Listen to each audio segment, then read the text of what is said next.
Hello, salut les amis. Voici, ça y est, la première guidance collective. Comme je vous le disais dans ma vidéo de présentation, jusqu'à présent, je canalisais plutôt en individuel. Donc, une personne, une problématique. Je me connecte à ses guides, à elle, à cette personne en particulier, pour lui délivrer les messages qui lui sont destinés quant à la situation qu'elle expose. Donc, voilà jusqu'à présent comment je canalisais.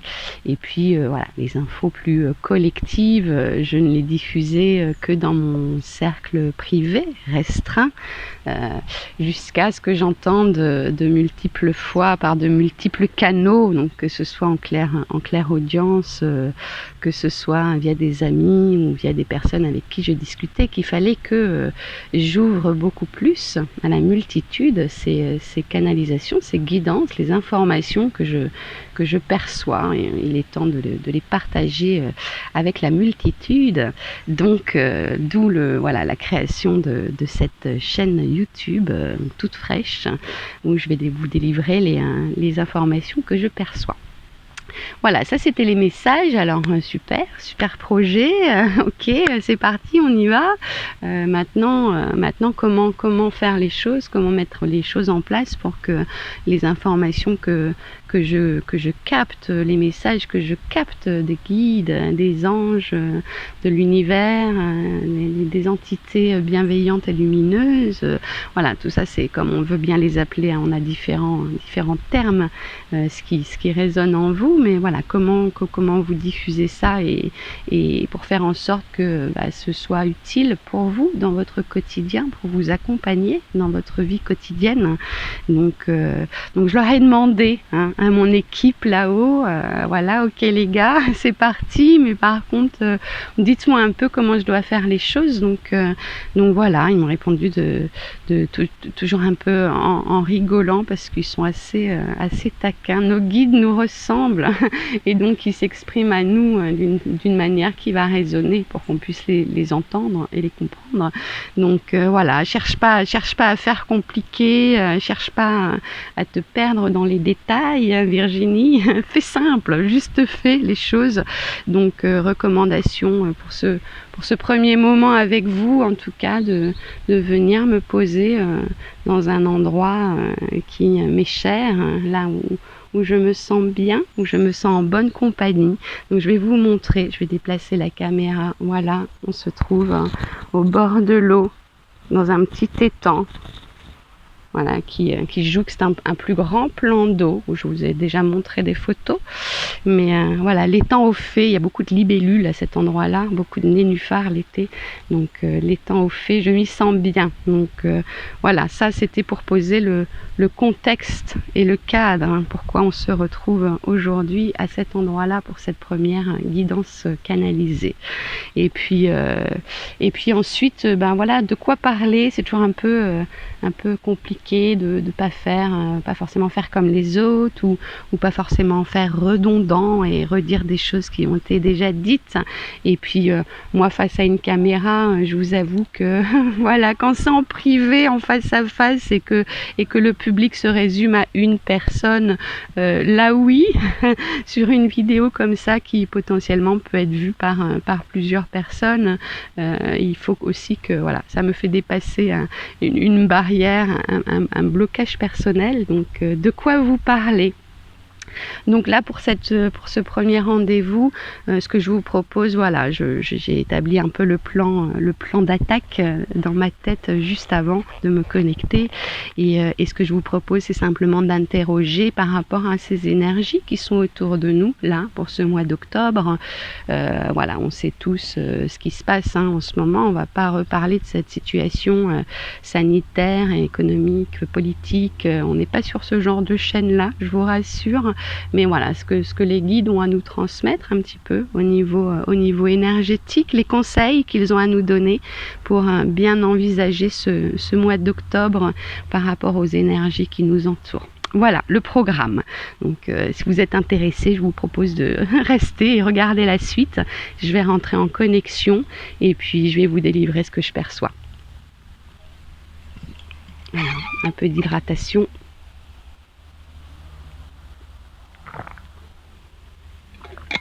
Voilà, de l'eau énergisée à la fleur de vie. Puis je vais rentrer en connexion.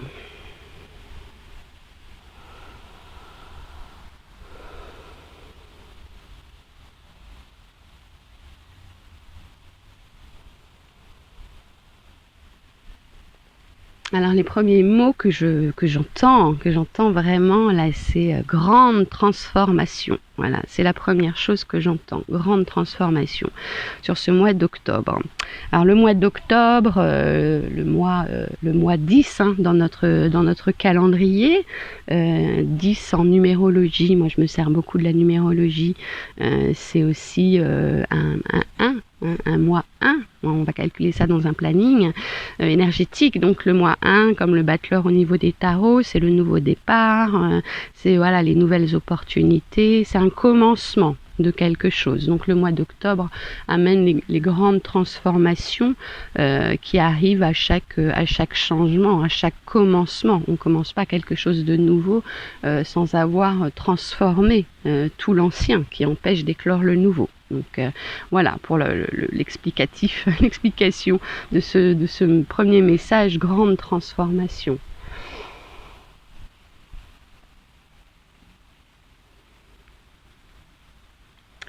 Ouais, il y a les mots qui arrivent aussi, c'est le test de foi. On est dans une période.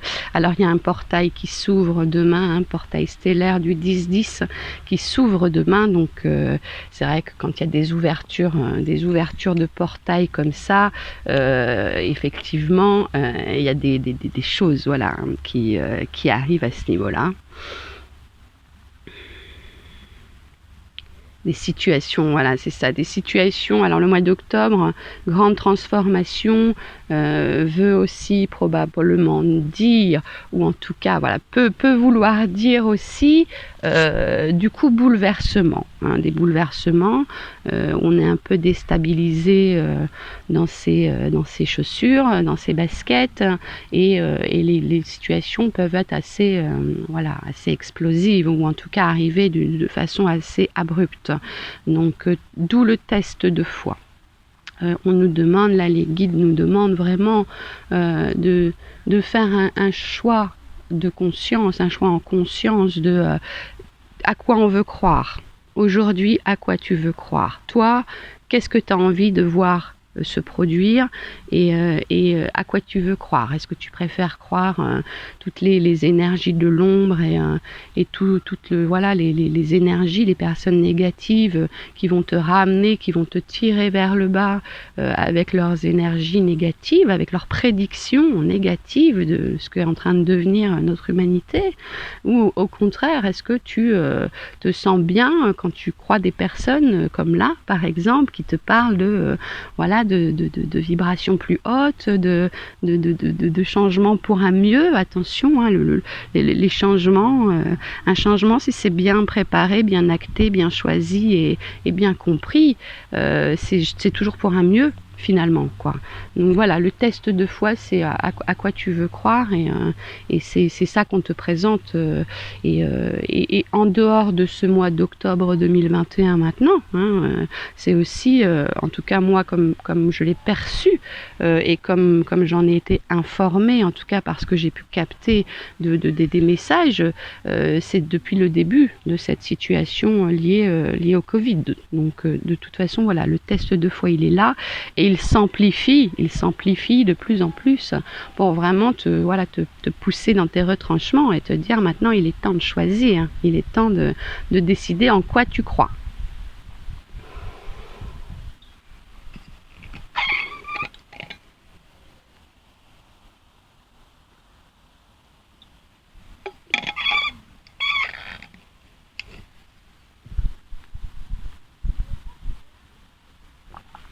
Là, je souris un peu parce que ils me disent l'humain est quand même bien exigeant sur ce qui l'entoure. En tout cas, c'est pas ça, mais c'est un peu là.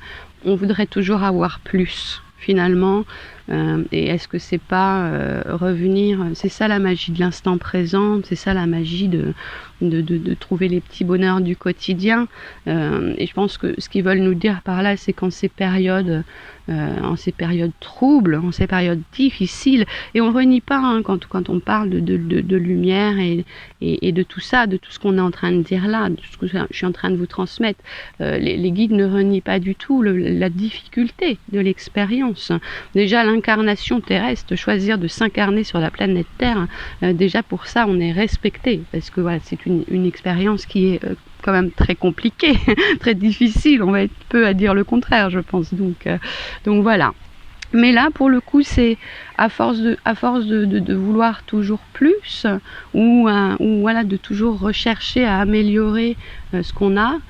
Est-ce qu'il serait pas plus judicieux de déjà s'arrêter et faire une pause? Alors ça, ils nous l'ont proposé aussi, l'univers nous l'a proposé pendant les différentes phases de cette épidémie, avec les confinements, etc. Faire une pause. Le confinement, c'était vraiment ça. C'était hop, arrêt sur image. Voilà, là, c'est ce qu'est ta vie. Tu t'arrêtes et tu regardes. Et qu'est-ce que tu veux faire derrière? Ça a été ça, le test spirituel, en tout cas, de cette situation-là. Donc, voilà, ralentir. En tout cas, j'entends ça. Alors, vous ne me connaissez pas, ou peu d'entre vous, mais j'ai aussi beaucoup de réflexions en anglais qui me viennent, donc vous étonnez pas, mais j'entends slow down, ralentis et regarde. Moi, je me suis fait personnellement cette réflexion où, voilà, j'adore le soleil. Évidemment, on est beaucoup, là, on est bien. Là, je suis sous le soleil, voilà, ça me chauffe, les énergies, on est toujours plus joyeux sous le soleil. Et puis voilà, quand il pleut, j'habite en Bretagne, pour ceux qui ne me connaissent pas, donc il arrive quand même qu'il pleuve régulièrement en Bretagne, et jusqu'à présent, j'étais un peu, même si on ne peut rien y faire, quand ça durait un peu, j'avais tendance un peu à marronner plutôt, un peu ronchon sur le fait qu'il pleuve. De la Manche, là d'où je viens, on dit « il pleut ». Ah là là, ça y est, il pleut encore. C'était plutôt ça. Et puis récemment, j'ai fait un reportage sur France Télévisions, Ma vie sans eau, ça s'appelait, ce reportage.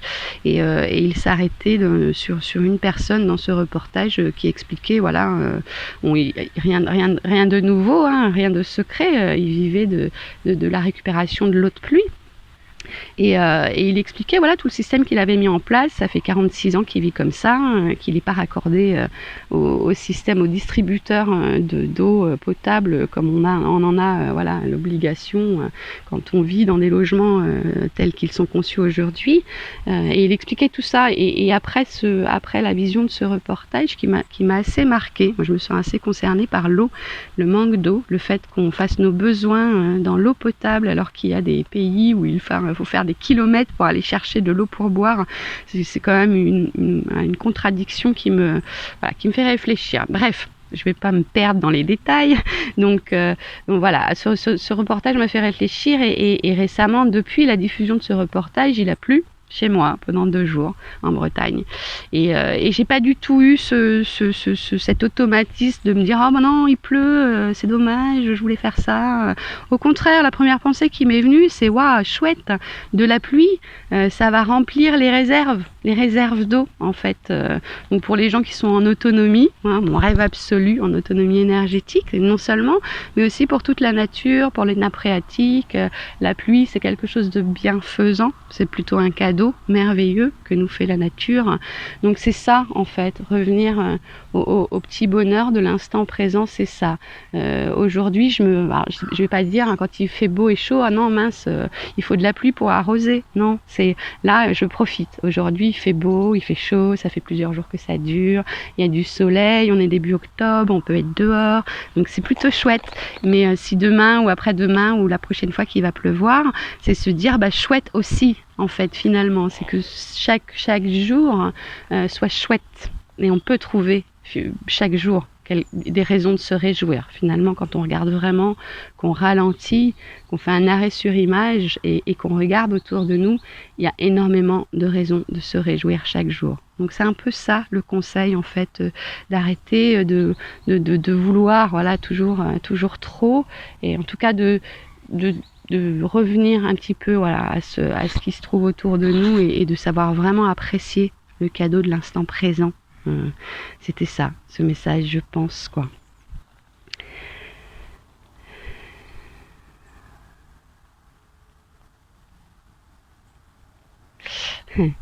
Là, j'entends un message que j'entends régulièrement. C'est une espèce de petit dicton, un petit message. Ce serait dommage de partir avant le feu d'artifice. Ça, c'est quelque chose que j'entends régulièrement depuis, allons, on va dire, avant l'été. Voilà, les quelques mois qui sont passés là, où quand je suis confrontée, alors que ce soit pour moi-même, au niveau des, on en a tous, hein, les phases de découragement, d'impatience, on nous promet que les choses vont changer, l'âge d'or, etc. Tout ça, c'est déjà arrivé. Donc pour les impatients comme moi qui continuent d'attendre qu'il y ait un énorme truc qui se prépare, parce que j'étais un peu dans ces, voilà, alors il se passe quoi, il faut switcher votre pensée. Donc ça, ce sera le thème d'une autre vidéo pour le coup. Pour vous aider dans cette démarche-là, mais pour le coup, voilà, il faut s'accrocher. On en revient finalement au test de foi. C'est pas quand on a essayé quasiment toutes les clés du trousseau pour ouvrir la porte, et il y en avait un paquet de clés, hein. Ça fait un moment qu'on est dessus, il nous en reste une dizaine, on va dire, et puis là on se dit oh bon non, allez, c'est bon, stop, j'en ai marre là, je saurais pas ce qu'il y a derrière la porte, c'est pas grave, tant pis, mais là j'en peux plus d'essayer des clés que ça marche pas. Voilà, c'est un peu je vous dis ça parce que c'est l'image, la vision qui me vient en même temps de cet énorme trousseau de clés. Donc, et de pas partir avant le résultat, avant le feu d'artifice. C'est dommage de s'être investi dans son propre développement, parce que si vous êtes là et que vous regardez cette vidéo, je pense que voilà, vous avez déjà fait une partie du job et du développement de soi et de l'éveil spirituel, et donc voilà, ce serait dommage de partir avant la fin. Je pense que c'est ce qu'on nous dit là avec cette phrase, partez pas avant le feu d'artifice. Donc voilà, le résumé, voilà, les énergies d'octobre, c'est les grandes transformations, donc qui apportent des bouleversements, du changement, hein. C'est un mois 1 en numérologie, si on le contracte, un mois 10 octobre, donc 1 plus 0, 1, donc les nouveaux départs, les commencements, hein. Et puis les tests de foi, on a des situations qui se présentent pour vraiment tester notre foi, à savoir en quoi on veut croire et vers quoi on veut aller finalement, qu'est-ce qu'on veut voir se réaliser dans les prochains temps. Je pense que voilà, l'impatience est humaine et légitime, que les choses changent et que les choses bougent, mais il faut surtout pas oublier qu'il faut être acteur de ce changement. Les guides, ils font pas le travail à notre place. Ça, vous entendrez beaucoup. Je suis pas la première, le premier canal qui vous le dit. Moi, j'écoute, hein, je suis pas mal de personnes qui canalisent, hein, entre autres, Sylvain Didlot, Aurore Rogier, qui sont des canals lumineux et ils le disent aussi régulièrement. Voilà, les guides, ils sont pas là pour faire le boulot à notre place. C'est justement ce terme moi j'emploie beaucoup, ce terme de guide, puisque c'est ce qui me semble le plus juste finalement. Leur rôle, c'est de nous guider, de nous accompagner, mais ce n'est pas voilà de provoquer les changements et les choses à notre place, ça absolument pas. Donc soyons acteurs de ces grosses transformations, déjà envers nous-mêmes, hein. Pour changer le monde, il faut commencer par se changer soi-même, donc voir un petit peu voilà comment on peut changer les choses déjà pour nous-mêmes dans notre quotidien, et puis ensuite voilà, chaque petit changement individuel mis les uns à côté des autres crée cet égrégore de changement et d'élévation et de transformation et de création. Donc il faut vraiment être créateur, acteur de sa vie. Donc voilà pour ce qui est le petit résumé. Voilà, écoutez, pour cette première guidance, je vais vous laisser ici. J'espère que ça vous parle. Alors, faut prendre ce qui résonne, ce qui vibre en toi.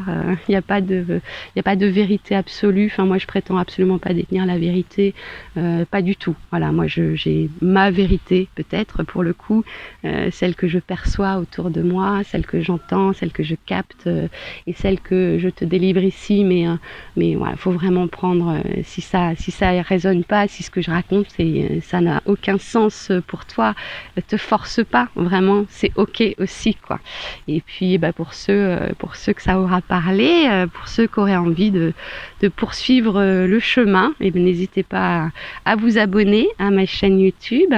Je vous invite aussi à partager cette première vidéo dans vos réseaux. Ça permettra d'offrir un accès à une nouvelle personne, une nouvelle moi qui puisse accompagner aussi vos amis. Et puis n'hésitez pas à me laisser des commentaires, à mettre le petit pouce. Je crois que ça se passe comme ça sur YouTube, pour que ce qui compose, ce qui fait la pluie et le beau temps sur YouTube puisse se permettre de rendre cette vidéo plus visible. Donc plus il y aura de petits pouces, plus la vidéo sera visible. Donc voilà, je vous invite à faire tout ça. Et puis je vous dis à très bientôt pour un nouveau rendez-vous de guidance canalisée. En attendant, prenez grand soin de vous et je vous embrasse.